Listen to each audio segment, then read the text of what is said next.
Spirit of the Lord working in a man's life, regardless of where he's at, regardless of the walls, regardless of the cell, he's going to make that life, he's going to make it worth living.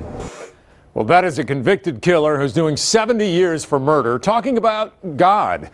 But I also found out that Rene Nieto is part of a special program that's new to Texas, and the warden there tells me it's starting to make big changes inside prisons all across the state. But it's also important for us because they say it's good news for those of us on the outside, too.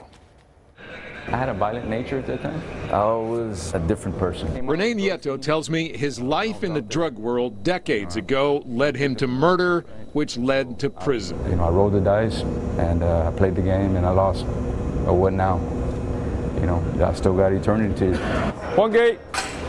And at first, his anger and violence in prison led to some time in solitary. And it was there that I found Christ, there at that place. But Nieto's story is not just of another jailhouse conversion. What's up, Carl? Somebody walking the straight and narrow now, maybe hoping to get special privileges or even get out a little earlier. Yeah, let me know if y'all need anything. You see, Nieto actually completed years of challenging studies in the state's new program. This is amazing, and I want to talk to the graduates here for a few minutes. In 2015, Nieto graduated in this very first class of a new 4-year seminary, which is actually inside the walls of the Darrington Prison Unit in East Texas. I have seen God do amazing things in the lives of these students. It's an extension campus of the respected Southwestern Baptist Theological Seminary out of Fort Worth, and it's paid for by a nonprofit, the Heart of Texas Foundation. So it doesn't cost taxpayers. It's all private donations. And after they graduate with a bachelor's degree in biblical studies, these prison field ministers, as they're called, are spreading out to spread the word at maximum security prisons all across Texas. Nieto wound up here at the McConnell Unit in Beeville. We just come in, and I'm just going to talk to the guys, see how they're doing. God bless you. What's up, Joseph? How you doing? I let them know I'm here. So it's like a ministry of presence. All right, another day of paradise. Sometimes they don't want to say anything. They don't want to talk. You know, so I leave them alone. And unlike chaplains from the outside, what's up, bro? How you doing, man? They know he's a prisoner too. I was shaking in my bunk last night, bro. And it'll be at least a decade before he's even up for parole. How's it going, bro? Does it help that he's a prisoner, that he's been here? It does. You can definitely be closer. You're both in the same color clothes, and it does make a difference. What are you getting? A lot of his work is helping them deal with problems their loved ones on the outside are having, which they feel powerless to do anything about. You know, a lot of things are happening out there in the world, and they're always, you know, people are dying, people are getting sick. Hey, how's your wife doing, man? She's doing good. She's doing better? She's got her job. Okay, that's good, bro. And those are the guys that I get a lot. They're always calling me, hey, my child's sick, or, you know, my mother, or my aunt. And those are the guys that I do a lot of ministry with. And he listens to us.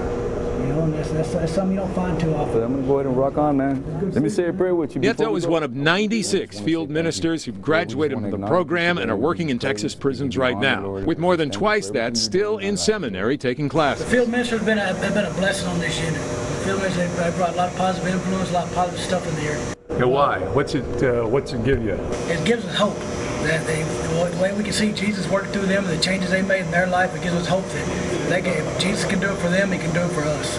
Nieto also preaches some sermons and teaches classes. You know, some guys are struggling, but they're learning. We can use that with each other even when they're not around. Sometimes helps to feel not forgotten.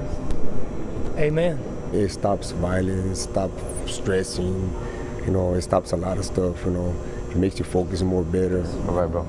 First and foremost, he is in among the offender population, interacting, fellowshipping, and helping us carry out our mission statement, which is to promote positive change.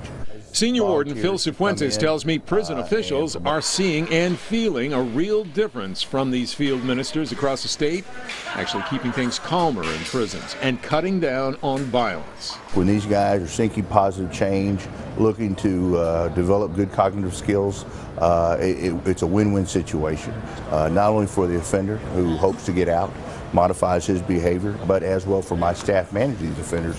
The offender population is in a calm demeanor and thus reduce the level of violence and anxiety. And most inmates will be released from prison someday. So while they're here, they can either learn to be even better criminals for better people. And we have to remember that these individuals may someday be out in society and may be your neighbor.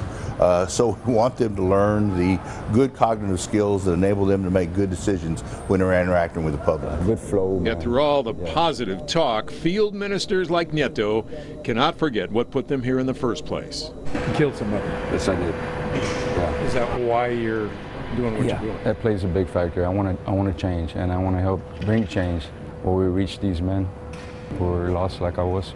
Including those inmates who will never get out. I would tell them that God still has purpose for them, even while they're here.